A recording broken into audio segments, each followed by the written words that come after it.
Saviez-vous que chaque année, l'atmosphère de notre planète absorbe et libère des milliards de tonnes d'un élément chimique qui, bien qu'invisible, orchestre l'existence même de la vie sur Terre? Nous parlons du carbone, un composant fondamental qui, à travers un cycle continu et complexe, régule notre climat, alimente les écosystèmes et soutient chaque organisme vivant. En fait, la concentration de dioxyde de carbone dans l'atmosphère, mesurée en parties par million, a augmenté de plus de 48 % depuis l'ère pré-industrielle, passant de 280 parties par million à plus de 420 aujourd'hui. Il s'agit d'une altération sans précédent dans l'histoire récente de la planète qui a des conséquences profondes et tangibles pour nous tous. Le carbone, dans son essence la plus pure, est la colonne vertébrale de la vie organique telle que nous la connaissons. C'est le 4e élément le plus abondant dans l'univers et le 15e dans la croûte terrestre. Des protéines qui composent nos muscles à l'acide désoxyribonucléique qui stocke notre information génétique, le carbone est présent dans chaque recoin des êtres vivants. Ce n'est pas seulement un bloc de construction, c'est le moteur invisible qui rend possible l'énergie qui nous fait bouger. Les plantes, à travers la photosynthèse, capturent le dioxyde de carbone atmosphérique et le transforment en sucre et autres composés organiques essentiels. Ce processus est la base de presque toutes les chaînes alimentaires de la planète. Pourriez-vous nous expliquer comment se distribue cet élément vital dans les différents réservoirs de la Terre? Bien sûr, le carbone ne reste pas à un seul endroit. Il est stocké dans 4 grands réservoirs principaux: l'atmosphère, les océans, la Terre solide dans sa croûte et les êtres vivants.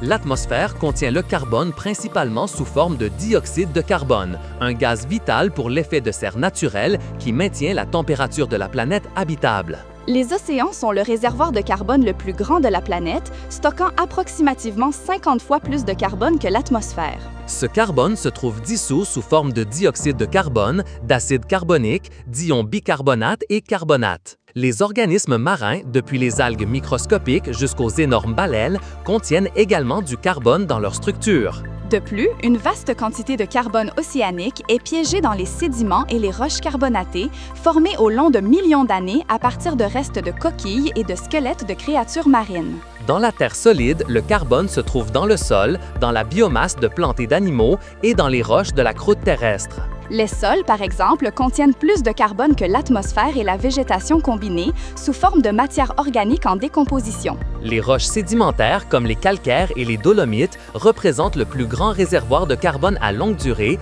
accumulé pendant des éons. Et bien sûr, les combustibles fossiles, comme le charbon, le pétrole et le gaz naturel, sont des énormes dépôts de carbone organique qui se sont formés à partir de matières végétales et animales anciennes, sous une pression et une chaleur extrême pendant des millions d'années. Enfin, le carbone existe aussi à l'intérieur de la Terre, dans les roches ignées, le magma et les gaz volcaniques se libérant à la surface à travers les éruptions. En comprenant ces réservoirs, comment pouvons-nous visualiser le mouvement constant du carbone entre eux, ce que nous appelons le cycle? Le cycle du carbone est généralement divisé en 2 parties. Le cycle rapide, qui se produit sur des échelles de temps allant de quelques jours à des milliers d'années, et le cycle lent, qui se mesure en millions d'années. Le cycle rapide implique l'échange de carbone entre l'atmosphère, les océans et les êtres vivants terrestres. La photosynthèse est l'un des processus clés du cycle rapide terrestre, où les plantes, les algues et certaines bactéries absorbent le dioxyde de carbone atmosphérique ou dissous dans l'eau. Elles utilisent l'énergie du soleil pour le convertir en glucose, leur nourriture et dans les structures de leurs tissus. On estime que les organismes photosynthétiques terrestres capturent annuellement environ 120 gigatonnes de carbone de l'atmosphère. Les forêts boréales, par exemple, sont cruciaux dans ce processus, tout comme les vastes forêts tropicales comme l'Amazonie, qui agissent comme des puits géants de carbone. D'un autre côté, la respiration, réalisée par presque tous les êtres vivants, renvoie le dioxyde de carbone à l'atmosphère et aux océans. Lorsque nous respirons ou lorsque les plantes et les micro-organismes le font, nous libérons du dioxyde de carbone comme sous-produit de la décomposition des composés organiques pour obtenir de l'énergie. Les sols sont aussi des acteurs importants. Les micro-organismes décomposent la matière organique morte, libérant du dioxyde de carbone dans l'air, un processus qui s'accélère avec l'augmentation des températures. Et que se passe-t-il avec l'échange de carbone entre l'atmosphère et les océans? Les océans sont un puits crucial pour le dioxyde de carbone atmosphérique. Le dioxyde de carbone se dissout directement dans l'eau de mer, un processus qui dépend de la température de l'eau et de la concentration de dioxyde de carbone dans l'atmosphère. Plus l'eau est froide et plus la concentration atmosphérique est élevée, plus le dioxyde de carbone peut être dissous par l'océan. Une fois dissous, le dioxyde de carbone réagit avec l'eau pour former de l'acide carbonique, puis du bicarbonate et des ions carbonates. Ces ions sont essentiels pour la formation des coquilles et des squelettes de nombreuses créatures marines, comme les coraux, les mollusques et le plancton calcaire. En mourant, ces organismes, leurs restes s'enfoncent au fond marin, s'accumulant et formant des sédiments qui, avec le temps et la pression, peuvent se transformer en roches calcaires, stockant du carbone pendant des millions d'années. Le cycle lent du carbone est beaucoup plus étendu, impliquant la géosphère, la formation de roches et les processus volcaniques. La formation de combustibles fossiles est un exemple primordial de ce cycle lent qui a pris des centaines de millions d'années. Le charbon s'est formé à partir de l'accumulation de vastes marais et forêts durant des périodes comme le Carbonifère, il y a environ 360 à 300 millions d'années. Les restes de plantes ont été enfouis sous des couches de sédiments et, sans oxygène, la pression et la chaleur ont transformé la matière organique en charbon. Le pétrole et le gaz naturel sont originaires de manière similaire, mais à partir d'organismes marins microscopiques comme le phytoplancton et le zooplancton, qui se sont déposés au fond d'anciens océans. Ces dépôts se sont recouverts de boue et de sédiments et à travers un processus appelé diagénèse et catagénèse, se sont transformés en hydrocarbures liquides et gazeux. Comment ce carbone stocké dans les roches et les combustibles fossiles retourne-t-il à l'atmosphère de façon naturelle? Les volcans sont une voie naturelle significative pour la libération de dioxyde de carbone de l'intérieur de la Terre. Les éruptions volcaniques libèrent du dioxyde de carbone et d'autres gaz, de la roche fondue et du magma. L'altération des roches est un autre processus lent où le dioxyde de carbone dissous dans l'eau de pluie forme de l'acide carbonique qui réagit avec les roches. Ce processus libère des ions de calcium et de bicarbonate qui finissent par atteindre l'océan où ils peuvent être utilisés par des organismes pour former leurs coquilles. Cet immense et équilibré cycle a opéré pendant des milliards d'années, maintenant la stabilité climatique et la vie sur la Terre. Cependant, l'intervention humaine a introduit une altération dramatique dans ce cycle naturel. Depuis le début de la révolution industrielle au milieu du XVIIIe siècle, la combustion massive de combustibles fossiles a libéré des quantités de dioxyde de carbone qui ont mis des millions d'années à s'accumuler. L'humanité extrait et brûle annuellement plus de 9 milliards de tonnes métriques de carbone provenant de dépôts souterrains. Cette libération est presque 100 fois plus rapide que n'importe quel processus naturel de libération de dioxyde de carbone dans l'histoire géologique récente.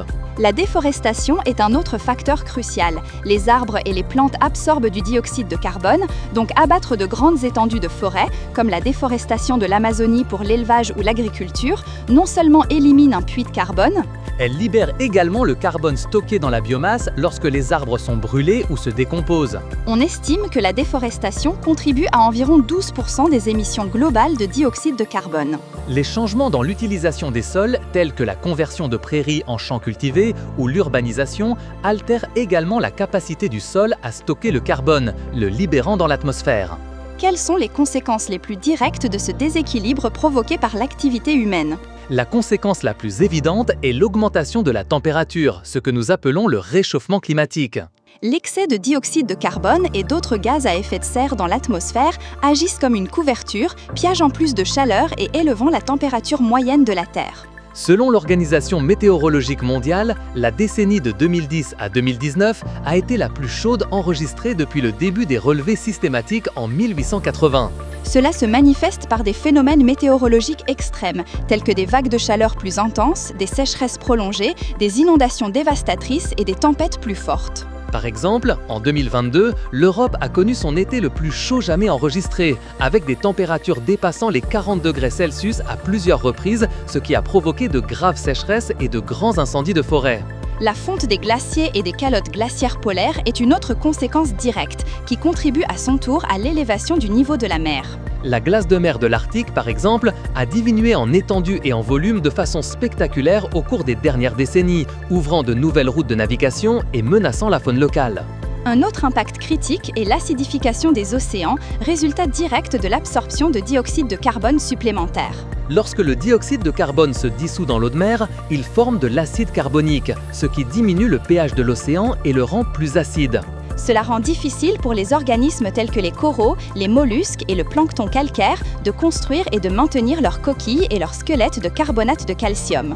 Les récifs coralliens, écosystèmes marins incroyablement diversifiés et productifs, sont sous une menace existentielle en raison de ce processus. Leur blanchissement, causé par le stress thermique et l'acidification, entraîne la perte de biodiversité et affecte la pêche, la protection côtière et le tourisme. Comment tout cela affecte-t-il la biodiversité et les écosystèmes terrestres? L'altération du cycle du carbone a un impact direct sur les écosystèmes terrestres en modifiant les schémas climatiques et de précipitation. Cela peut altérer les habitats, forcer la migration des espèces et, dans certains cas, entraîner l'extinction. De nombreuses espèces de plantes et d'animaux ont des plages de tolérance climatique spécifiques. Le changement climatique les pousse au-delà de ces limites. La phénologie, l'étude des événements cycliques naturels et de leurs relations avec le climat, montre que la floraison des plantes ou la migration des oiseaux sont avancées ou retardées, se désynchronisant de leurs pollinisateurs ou sources de nourriture. Quelles solutions sont mises en œuvre ou pourraient être mises en œuvre pour atténuer ces impacts et rétablir l'équilibre du cycle du carbone? La transition mondiale vers des sources d'énergie renouvelables est la stratégie la plus importante et la plus urgente. Cela signifie remplacer la combustion de combustibles fossiles par l'énergie solaire, l'énergie éolienne, l'énergie hydroélectrique et l'énergie géothermique. Chaque année, des gigawatts supplémentaires de capacité d'énergie renouvelable sont installés et les coûts de l'énergie solaire et éolienne ont considérablement diminué au cours de la dernière décennie, les rendant compétitives. Le reboisement et la restauration des écosystèmes sont également des solutions vitales, car les arbres agissent comme des puits naturels de carbone. Des initiatives telles que la Grande Muraille Verte en Afrique, qui vise à restaurer 80 milliards d'hectares de terres dégradées, sont des exemples d'efforts à grande échelle. Un autre domaine important est l'agriculture durable, qui peut améliorer la capacité des sols à stocker le carbone et à réduire les émissions de gaz à effet de serre. Des pratiques telles que le travail minimal du sol, la rotation des cultures et l'utilisation de cultures de couverture aident à construire de la matière organique dans le sol. De plus, l'innovation technologique offre des solutions prometteuses, telles que les technologies de capture et de stockage du carbone. Ces technologies visent à capturer le dioxyde de carbone directement à partir des sources d'émissions, telles que les centrales électriques, ou même directement de l'atmosphère. Une fois capturé, le dioxyde de carbone est transporté et stocké en toute sécurité dans des formations géologiques souterraines, l'empêchant d'atteindre l'atmosphère. Certaines de ces installations sont déjà opérationnelles, bien qu'à petite échelle, comme le projet Boundary Dam au Canada, qui capture environ 1 million de tonnes de dioxyde de carbone par an. Des solutions naturelles sont également explorées pour renforcer la capture de carbone, telles que la bioénergie avec capture et stockage du carbone. Cela implique de cultiver de la biomasse qui absorbe le dioxyde de carbone, de la brûler pour générer de l'énergie, puis de capturer les émissions résultantes. La communauté scientifique internationale, par le biais d'organismes tels que le Groupe d'experts intergouvernemental sur l'évolution du climat, continue de surveiller le cycle du carbone et de fournir des évaluations cruciaux. Leurs rapports, basés sur des milliers d'études scientifiques, guident les politiques climatiques mondiales. Chaque petite action individuelle compte dans ce défi mondial, depuis la réduction de notre consommation d'énergie à la maison jusqu'au choix de transport durable. Comprendre le cycle du carbone n'est pas seulement un exercice académique, c'est comprendre le système circulatoire de notre planète. C'est la base pour prendre des décisions éclairées et responsables qui garantissent un avenir habitable aux prochaines générations. Cet invisible moteur de la vie terrestre nous appelle à l'action. En tant qu'explorateur, notre voyage de connaissances ne se termine jamais. Si cette analyse approfondie du cycle du carbone vous a ouvert les yeux sur l'interconnexion de la vie sur Terre, donnez un grand j'aime à cette vidéo. Abonnez-vous à notre chaîne pour continuer à explorer les mystères de notre planète et de l'univers. Laissez-nous un commentaire avec vos réflexions et questions sur ce thème vital. Et partagez cette vidéo avec ceux qui ont aussi besoin de comprendre l'invisible moteur qui régule la vie terrestre.